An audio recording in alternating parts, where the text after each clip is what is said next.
Hi friends. आज हम बात करेंगे एसआईपी के बारे में। एसआईपी क्या होती है? एसआईपी एक एक तरह से आप समझ के चलिए, एक सिस्टमेटिक इन्वेस्टमेंट प्लान, जिसे नाम से पता चल रहा है एसआईपी। बट इसका मीनिंग क्या है और ये इंडिया में किस तरह से हो रही है और आप कैसे उसमें इन्वेस्ट कर सकते हैं, आज ये सारे टॉपिक हम कवर करेंगे।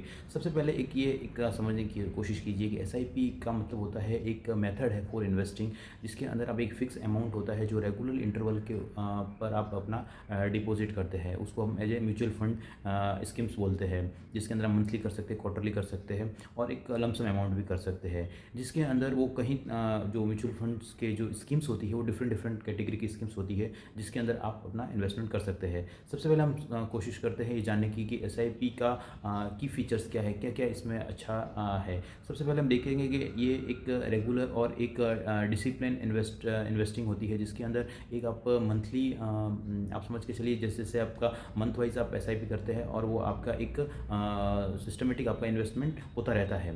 जिस फंड में भी आप डालते हैं उसके अंदर ये इन्वेस्ट होता जाता है।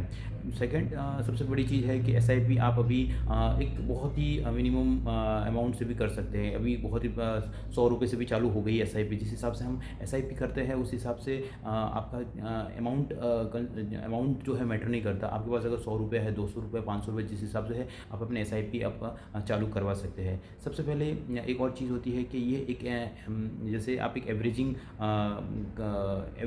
सपोज़ आपने एक साल की एसआईपी की है, तो अप्रैल से लगाकर सपोज इतना मार्च तक की जो एक साल की एसआईपी होती है उसके अंदर एक एवरेजिंग आ जाती है, जिसकी वजह से आप हम हमेशा जब भी मार्केट का रिएक्शन हो या फिर आपने जिस भी स्कीम में डाला हो तो उसकी एक एवरेजिंग कॉस्ट आ जाती है। एवरेजिंग कॉस्ट के अकॉर्डिंग अपना जो इन्वेस्टमेंट अमाउंट होता है उसके ऊपर आपको रिटर्न मिलने चालू हो जाते हैं। तो जैसे जैसे आपका अमाउंट बढ़ता जाता है आपकी रिटर्न भी बढ़ते जाते हैं। और सेकंड, ये फ्लेक्सिबल होता है। जब आपकी इच्छा हुई तब आपने चालू किया, जब आपकी इच्छा हुई आपने बंद किया। कुछ एसआईपी होती है जिसके अंदर हम लॉक इन पीरियड भी होते हैं, उसके बारे में हम नेक्स्ट बात करेंगे।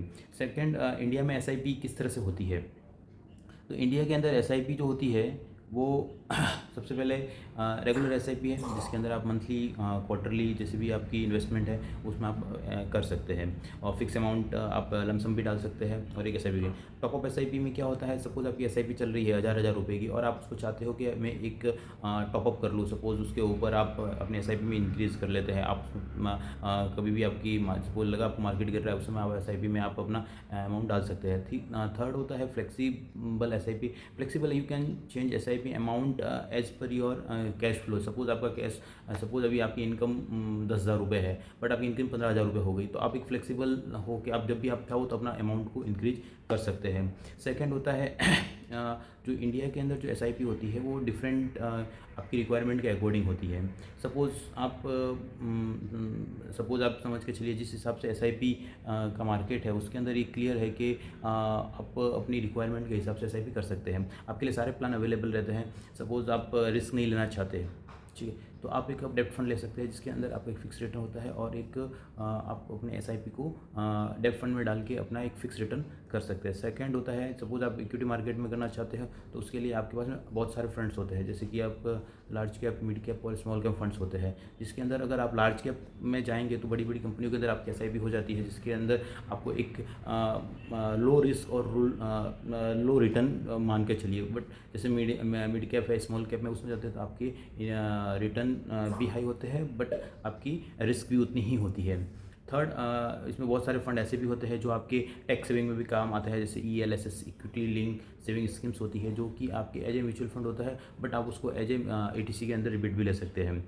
तो ये तो सही, ये तो बहुत सारे एसआईपी के पार्ट्स हुए। बट आप इन्वेस्ट कैसे कर सकते हैं एसआईपी के अंदर? एसआईपी म्यूचुअल फंड के अंदर इन्वेस्ट करने का सबसे आसान तरीका आजकल सारे जितने भी बड़ी कंपनीज़ हैं उन्होंने अपने ऐप पे डायरेक्टली आपको एज ए रजिस्टर कीजिए और अपना एसआईपी चालू कर दिए। मंथली आपका एसआईपी चालू हो जाएगी।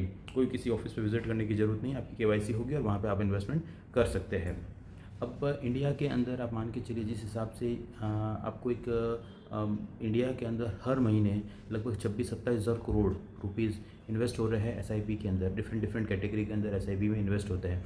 तो वो जो अमाउंट होते हैं वो सारे के सारे आपके डे बाई डे बढ़ते जा रहे हैं। उसका कारण है जस्ट बिकॉज कि इसके अंदर लोगों का एक अवेयरनेस आ रही है। बिकॉज जो ट्रेडिशनल प्लान होते थे, सपोज जो भी ट्रेडिशनल प्लान होते हैं, तो उसके अंदर एक रिटर्न के साथ में इन्फ्लेशन को भी अगर आप कैलकुलेट करते हैं तो आपके पास रिटर्न बहुत ही नॉमिनल बचता है, जो कि आपके फ्यूचर के लिए आपकी वेल्थ क्रिएट नहीं करके देते। बट SIP एक ऐसी चीज़ है जहाँ पे आपका इन्फ्लेशन 6-7% है, बट आपका रिटर्न अगर 12-15-17-18% तक आते हैं, तो उस रिटर्न के हिसाब से आपने देखा हो तो अपनी आपकी वेल्थ क्रिएट अच्छी हो सकती है। तो ये हर इंसान को अपने एक पोर्शन हमेशा SIP के अंदर करना चाहिए। इसकी वजह से जब भी उसको लॉन्ग टर्म के लिए अपनी वेल्थ क्रिएट करने में बहुत ही हेल्प करती है।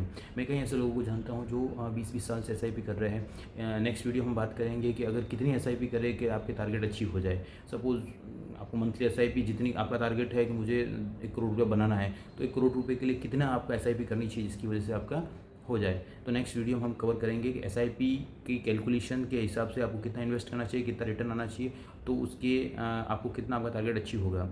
नेक्स्ट वीडियो हम ये भी डिस्कस करेंगे कि हम कौन कौन सी SIP होती है और किस एज के लिए किसके लिए कौन सी SIP बेस्ट होती है, क्योंकि ये एक ऐसी चीज़ है जहाँ पे आपको टाइम देना पड़ता है। अगर सपोज़ कोई एज वाला है और वो SIP करना चाहता है, तो उसको ऐसे जो रिस्क वाले फंड होते हैं उसे अवॉइड करना चाहिए, क्योंकि बिकॉज ऑफ टाइम अगर आपके पास में अच्छा है, सपोज आपकी उम्र 21 साल की है, तो आपके पास में पूरी लाइफ है, आपके पास 50 साल की एक तरह से एक लाइफ है जहाँ पे आप इन्वेस्टमेंट कर सकते हैं, तो 50 साल के अंदर आपका बहुत अच्छा रिटर्न बनेगा। बट अगर कोई 70-80 साल के बुजुर्ग है, अगर उनको SIP कराओगे तो वो उनके लिए रिस्क रिवॉर्ड देखना पड़ेगा। तो ये सब चीज़ें हम नेक्स्ट वीडियो में समझने की कोशिश करेंगे। Thank you for watching my video.